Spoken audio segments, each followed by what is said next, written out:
Hürmetli vatandaş, bugünkü leksiyalarımızı başlayımız. Leksiyada size Qacar Roze, Washington'dan sözleyimiz. Bugünkü slağa 2021 yıl 3. ayının 23. günü. Hata mı ya? 23. günü. Vatandaşım, bugün sizlerni ben tebrikleymen Uyghur halkı. Şu qatada Uyghur halkı gamxorlik qılıp atqan ve Uyghur halkının bugünkü echinişlik hayatı ve turmuşunu halkara cemiyetki elip çıkıp inkas qılıp Uyghur halkını kişilik hukuk boyunca qollab atqan Amerika halkıga rahmet etmen vatandaşlar hem tebrikleymen. Bugün zepmo çıraylık keldi bahar. Zepmo çıraylık keldi bahar bu bir parça şiirinin mavzusu. Bu şiirni Uygur'un rahmetlik şair Teyipcan Eliyop yazgan idi. Bugün zepmo çıraylık keldi bahar degende bugün Latin, Amerika Koşmuş Ştatları, Angliya, Kanada, ondan keyin Okeaniyada, Avustraliya ve keyin Yeni Zelandiya qatarlıq devletler arka-arkadan bayanat elan kıldı. Şundaqla Avrupa İttifaqı Amerika'nın kaynıdan yani devlet ştakatı ve Antony Blinken Uyguristan'da yani Şinjan'daki çünkü əməldarlarına imborg yürgüzgəndən keyin Avrupa İttifaqı hem koşulupla kayında imborg yürgüzdü. Bugün şu münasebet bilen vatandaşlar Amerika Avazı Radyosu'da cemi'i 9 parça haber ve makale ilan kılındı. Bir günden içinde ilan kılındı yani 23. günü bir günden içinde ilan kılındı vatandaşlar. Bu haberlerin hepsi Uygur'a münasebetlik, Uygur'un kişilik hukuku münasebetlik, Uygur'un kırgın etnik tazılaşkı münasebetlik, insaniyet karşı cinayet sadır kılıp Xitay hükümeti Uygurlarına cezalaşkı münasebetlik. Bu haberler 9 parça haber hepsi Uygur'a münasebetlik. Şuna ben sizlerge zepmo çıraylık keldi bahar dedi. Bu vaziyetinin bir tarafı. Vaziyetinin yani ikinci tarafı vatandaşın belki en ağır tarafı, en salmaklık tarafı Uygur'un takdiriga münasebetlik en degen vaxtda hem tarihi hem real ve kelgüsüge münasebetlik Uygur'a münasebetlik bir haber yoki hoş haber hazır Rusya Federatsiyasining Tashqi ishlar ministri Sergey Ravlov Jungoni ziyorat qilib Guangxi o'lkasining Guilin shahrida Jungoning Tashqi ishlar ministri Wang Yi bilan suhbat o'tkazdi. Hazır Xitay matbuatlari bu to'g'rida nima tarqatdi? Ikkinchi gap. Xalqaro jamiyat va xalqaro jamiyatga axborot organlari nima da'vatidir? Bu yana bir gap. Bunun ustiga bu to'g'rida Amerika ovozining Xitoy til programmasida xabar berildi. Shundaq deyildiki, 2021 yil, yani buningdan 2001 yil kechiringlar, 2001 yili. Buningdan 20 yil burun Jiang Zemin hukumati davrida Rusya Federatsiyasi bilan tuzilgan shartnoma.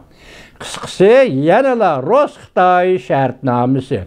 Lekin bu shartnoma hozirgacha hech narsa deyilmi. Demakchi bo'lganim shuncha aktual faoliyat qilayotgan Xitoy demokratlari bu hozirgacha bu shartnomaning mazmunini matbuotlarda e'lon qilmadi vatandaşlar.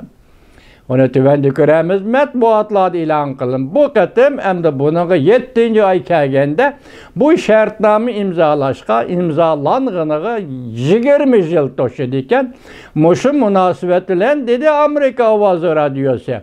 Bu qatim Beijing'de iki devlet Rusya Federatsiyasının Tashqi ishlar ministri bilan Jonghua Xalq Jamhuriyatining Tashqi ishlar ministri o'tirishib elib borilgan suhbatda yoki bu shartnomaning vaqti uzartiriladi deyildi, yoki bu shartnomaga yangi mazmunlar qo'shiladi deyildi. Gap shundoq, xabar shundoq. Hürmetli vatandaş, hazır Rusya bilen Cumhur hükümeti Uyguristan'a münasebetlik şartnamalarına qaytadan qarab çıkın. Bu şartnama hem 2001 yılı tüzülgen bu şartnama hem bevosita Uyguristan'a münasebetlik. Çünkü şu narsani bilib ki vatandaş bunu e'lon qilishga yoki nashr afkorlarida yo'riq ko'rishga qo'ymayotdi, yo'l qo'ymayotdi, chataqmanimish yani. Uyguristan'a münasebetlik. Bunun bir cümle sözde Amerika avazı işiltipti. Her iki taraf bir-birinden territoriya talebi o'ttira qo'yib, territoriya talab qilmaslar. Dal mushu modda, mushu gapning o'zi Uyg'uriston masalasidir.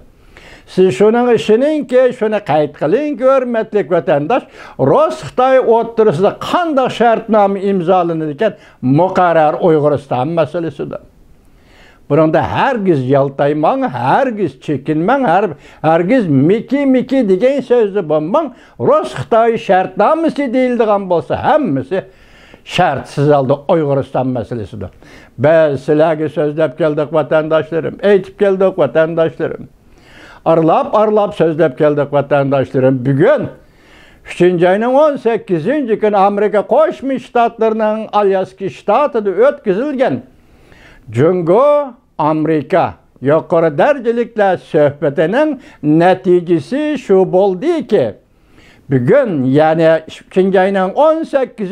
günüden 22. günügacha natija shu bo'ldiki, Rusya Federatsiyasining Tashqi ishlar ministri bilan Jonghua Xalq Jamhuriyatining Tashqi ishlar ministri shartnomalarni varaqlashga majbur bo'ldi. Ve şartnamalardaki işinin ki Uyguristan'ı setiş elişten ibaret bu maddelerine, şartnamanın maddelerini özgertişki mecbur oldu. Siz bu ne? Növbetki Amerika Qo'shma Shtatlar hükümetinin besimi ve Amerika Qo'shma Shtatları paydo qilgan xalqaro vaziyatning yangi yuzlanishi, xalqaro jamiyatning yangi diqqatining qo'zg'alishi deb tushunib bo'laverdi vatandoshlar. Bugünkü vaziyetinin ikinci tarafi mana şu, hazır bütün dünya miqyasida, mesela canlının nazar bilen aytganda 30 devlet. Cumhur'a Uygur'unu etnik tozalash, Uygur'unu mecburi emgak selish, Uygur'u kişilik hukuk ve Hong Kong kişilik hukuk meselesi boyunca 30 devlet. Xitoy hükümeti besim işletti. Qanchalik bardoshlik beraleydi? Siz görüp durun. Biz görüp duraylı. Onun üstüge bugün 23. günüde Hua Chunying, Cumhur Tashqi ishlar Ministerligining konu markalik bayonotchisi nim dedi. Biz dedi, Amerikaliklar bilib qo'ysin. 120 yil burungi Cumhur emas dedi. Xo'sh, Hua Chunying xonim, siz ham bilib qo'ying. Bugünkü Amerika bunundan 120 yıl burunki Amerika emas. Onu koyup duraylı. Bugünkü Amerika 120 gün burunki Amerika emas. Bugünkü Amerika hem 120 minut burunki Amerika emas. Şunu koyun Hua Chunying hanım. Xuddi şunun o'xshashli bugünkü Uygurlar Tibet'le ve Hong Kong'la hem 120 gün burunki Uyguristan, 120 gün burunki Hong Kong yoki Tibet emas. Bilib oling. Hua Chunying hanım, bayonotchi Hua Chunying hanım. O'xshashli davr hozir qaysi davr ekanligini bilib oling. Masalan, uyg'onishning dardisi Uyg'ur uchun.